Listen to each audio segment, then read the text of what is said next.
Assalamualaikum warahmatullahi wabarakatuh. Perkenalkan, nama saya Nur Fitrani Akram dari jurusan Teknologi Pendidikan Universitas Negeri Makassar. Di sini saya berdiri sebagai instruktur pelatihan. Judul pelatihan kali ini yaitu pelatihan kewirausahaan dalam jual beli online. Pertama-tama, saya akan menyajikan data statistik dari Badan Pusat Statistik Indonesia atau yang disingkat dengan BPS. BPS mencatat angka pengangguran pada Februari 2019 mencapai 5,01% atau 6,8 juta orang.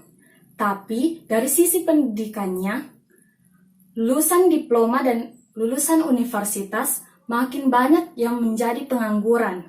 Inilah data statistik tersebut. Kemudian, Badan Pusat Statistik BPS mencatat jumlah pengangguran terbuka pada Agustus 2019 sebesar 5,28% atau mencapai 7,05 juta orang. Angka pengangguran tersebut naik dibandingkan pada Agustus 2018 sebesar 7 juta orang atau turun secara persentase sebesar 5,34%. Pemerintah memperkirakan angka pengangguran tahun ini akan kembali meningkat akibat penyebaran wabah virus corona yang tak kunjung usai. Menteri Keuangan Sri Mulyani bahkan mengatakan, dalam skenario terberat yang dimiliki pemerintah saat ini, tingkat pengangguran bisa naik 5,2 juta orang karena penyakit tersebut.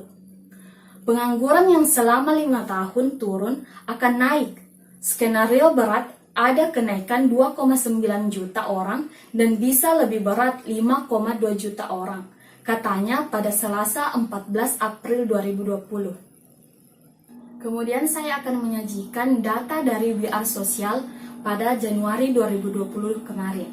Data tersebut berupa data pengguna internet yang ada di Indonesia dan data pengguna sosial media yang ada di Indonesia. Nah, kita lihat. Maka dari itu, kita sebagai kaum muda dapat memanfaatkan kesempatan ini dengan berwirausaha dalam jual beli online.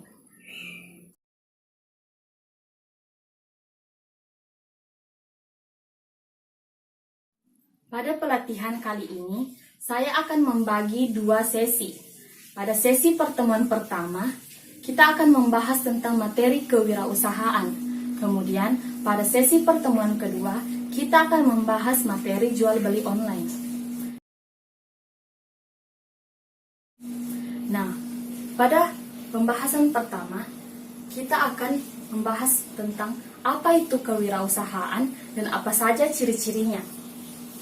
Kewirausahaan adalah perilaku dan kemampuan seseorang untuk menciptakan sesuatu yang bisa bermanfaat dan memiliki nilai jual. Seseorang yang memiliki semangat, sikap perilaku, dan kemampuan kewirausahaan disebut dengan wirausaha. Seseorang yang berani mendirikan usaha adalah orang yang mengerahkan sumber daya. Upaya untuk memaksimalkan sumber daya tersebut adanya rancangan, ide, inovasi, proses, pengendalian, dan tujuan. Peluang usaha yang banyak tergantung bidang apa saja yang ingin ditekuni. Mendirikan usaha juga ada risiko yang perlu dipertimbangkan dengan baik. Karena itu, akan menjadi ancaman bagi mereka pengusaha. Seseorang yang memiliki sifat kewirausahaan adalah orang-orang yang berjiwa dagang, memiliki kemampuan mengolah uang dan memutar uang untuk memperbesar usahanya. Seseorang wirausaha juga harus bersifat kreatif dan inovatif yang bisa dituangkan dalam manajemen usahanya. Kewirausahaan adalah jiwa keberanian untuk memulai dari nol. Memulai adalah hal yang mudah tetapi bertahan dan berkembang lebih besar itulah yang sulit. Usaha pasti ada pasang surutnya, sehingga seorang wirausaha dituntut agar bisa menyelesaikan setiap permasalahan yang ada. Adapun ciri-ciri kewirausahaan yang handal dan dapat bersaing di pasaran yaitu: pertama, yakin dengan kualitas produk yang dimiliki. Kemudian kedua, mengetahui informasi produk yang dimiliki. Ketiga, tidak akan memaksa konsumen untuk membeli. Komunikatif dan negosiasi ramah dalam pelayanan. Kemudian memberikan pelayanan yang baik. Jujur adalah kunci utama usaha. Transaksi yang bersifat transparan, mampu bersaing di pasaran global, selalu ada ide dan inovasi, dan yang terakhir yaitu mampu menanggulangi masalah yang ada dalam usaha tersebut. Itulah yang disebut dengan kewirausahaan dan ciri-cirinya. Pembahasan berikutnya yaitu menumbuhkan minat dan dorongan dalam berwirausaha. Sebelum memulai usaha, kalian harus merencanakan usaha yang akan kalian buat. Perencanaan usaha dikenal dengan business plan. Hal yang harus direncanakan dalam usaha yang pertama yaitu ide atau usaha, konsep usaha. Kedua, kebutuhan usaha. Kemudian yang ketiga, modal usaha. Keempat, manajemen usaha. Dan yang terakhir yaitu penunjang yang disesuaikan dengan jenis usaha masing-masing. Lalu bagaimana cara menumbuhkan minat berwirausaha? Kalian harus memiliki motivasi dan memahami manfaat belajar berwirausaha sejak dini. Di antaranya, mengenal seluk-beluk dunia usaha, mengasah talenta yang mempunyai semangat kewirausahaan. Kemudian yang ketiga, mempunyai bekal ilmu yang bisa diaplikasikan sewaktu-waktu. Kemudian, mengetahui cara mencari uang selain bekerja sebagai karyawan. Dan yang terakhir yaitu mempunyai arahan pengusaha yang sukses. Selanjutnya yaitu etika bisnis. Etika bisnis merupakan cara untuk melakukan kegiatan bisnis yang mencakup seluruh aspek yang berkaitan dengan individu, perusahaan, dan juga masyarakat. Etika bisnis dalam suatu perusahaan dapat membentuk nilai, norma, dan perilaku karyawan serta pimpinan dalam membangun hubungan yang adil dan sehat dengan pelanggan atau mitra kerja, pemegang saham, dan masyarakat. Etika bisnis dapat menjadi standar dan pedoman bagi seluruh karyawan, termasuk manajemen, dan menjadikannya sebagai pedoman untuk melaksanakan pekerjaan sehari-hari dengan dilandasi moral yang luhur, jujur, transparan, dan sikap yang profesional. Ada 3 pendekatan dasar dalam merumuskan tingkah laku etika bisnis, yaitu pertama, utilitarian approach. Setiap tindakan harus didasarkan pada konsekuensinya.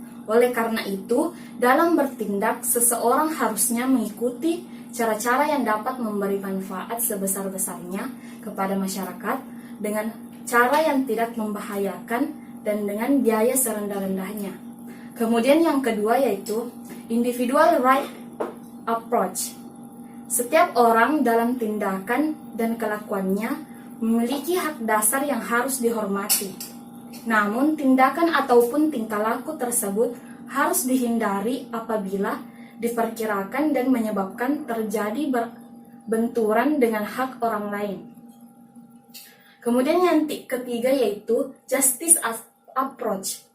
Para pembuat keputusan mempunyai kedudukan yang sama dan bertindak adil dalam memberikan pelayanan kepada pelanggan, baik secara perseorangan ataupun secara kelompok. Bagaimana kita menghasilkan peluang usaha yang baik? Dalam berwirausaha, ada beberapa hal yang harus diperhatikan dalam menghasilkan peluang usaha, yaitu pertama, produk dengan nilai jual tinggi. Salah satu faktor penentu kesuksesan bisnis adalah Anda harus dapat memilih peluang usaha yang memiliki nilai jual tinggi. Hal ini dikarenakan usaha yang memiliki nilai jual tinggi memiliki potensi untuk berkembang. Untuk mengetahui peluang usaha yang memiliki nilai jual tinggi, maka Anda dapat sedikit melakukan riset terhadap sebuah produk. Selain itu, Dengan menjual produk dengan nilai jual yang tinggi, tentunya akan membuat usaha Anda dapat bertahan lama. Kemudian yang kedua yaitu memenuhi kebutuhan masyarakat. Ciri-ciri peluang usaha yang potensial lainnya adalah dapat memenuhi kebutuhan masyarakat luas. Tentunya, usaha dengan ciri-ciri seperti ini berpotensi untuk menghasilkan keuntungan yang lebih stabil. Anda dapat berjualan produk yang dibutuhkan masyarakat seperti sembako, pakaian, pangkas rambut, dan lain-lain. Kemudian yang ketiga yaitu kerugian usaha yang minimal. Hal paling ditakutkan oleh pebisnis, terutama pebisnis pemula adalah mengalami kerugian. Ketakutan ini memang biasa dihadapi oleh seseorang untuk memulai usaha. Bagi Anda yang ragu untuk memulai usaha, maka sebaiknya Anda memilih usaha yang memiliki resiko kerugian yang kecil. Cara ini merupakan cara teraman bagi Anda untuk memulai usaha karena masih belum menguasai lapangan. Keempat, jenis usaha tidak bersifat musiman. Memulai jenis usaha yang bersifat musiman tergolong mudah dan cepat menghasilkan keuntungan. Namun, jenis usaha ini tidak dapat bertahan lama dan pendek karena produk laris hanya berdasarkan musim.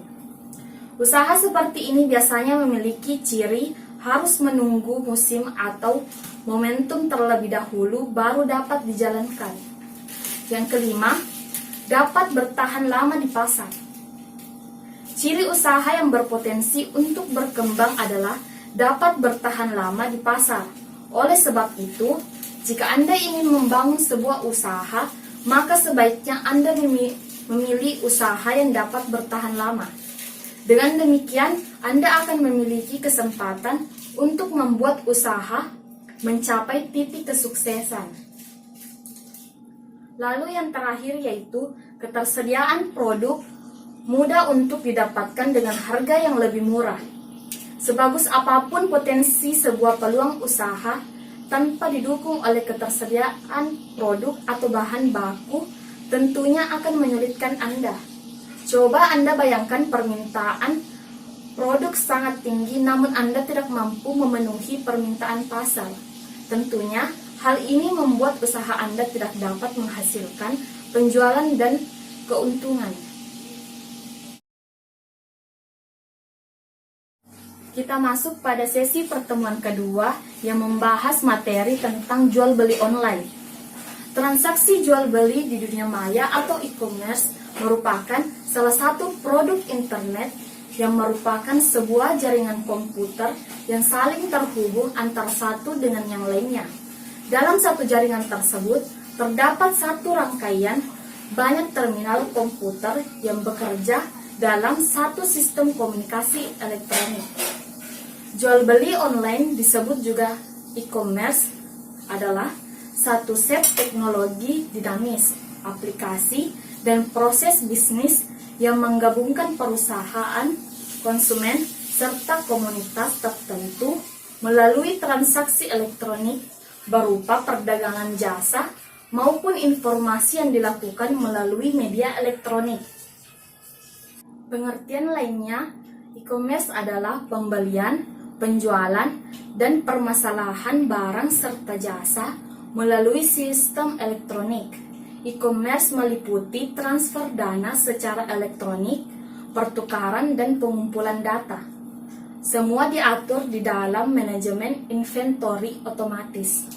Pembahasan selanjutnya yaitu unsur-unsur jual beli online.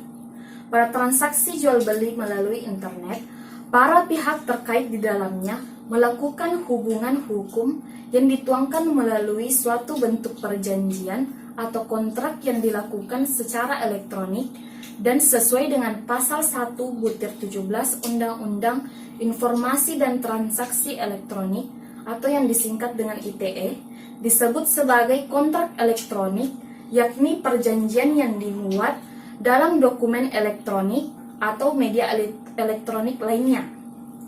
Pelaku usaha yang menawarkan barang atau jasa secara elektronik wajib menyediakan informasi mengenai syarat-syarat kontrak, produsen, dan produk secara lengkap dan benar. Berdasarkan pengertian tadi, dapat ditarik beberapa unsur dari e-commerce, yaitu 1. Ada kontrak dagang. 2. Kontrak itu dilaksanakan dengan media elektronik. Yang ketiga, kehadiran fisik dari para pihak tidak diperlukan. Keempat, kontrak itu terjadi dalam jaringan publik. 5. Sistemnya terbuka, yaitu dengan internet atau www. 6. Kontrak itu terlepas dari batas yurisdiksi nasional. Model-model jual beli online. Yang pertama yaitu marketplace. Marketplace adalah penyedia jasa mall online, di mana yang berjualan adalah anggota-anggota yang mendaftar atau ingin berjualan di media sosial.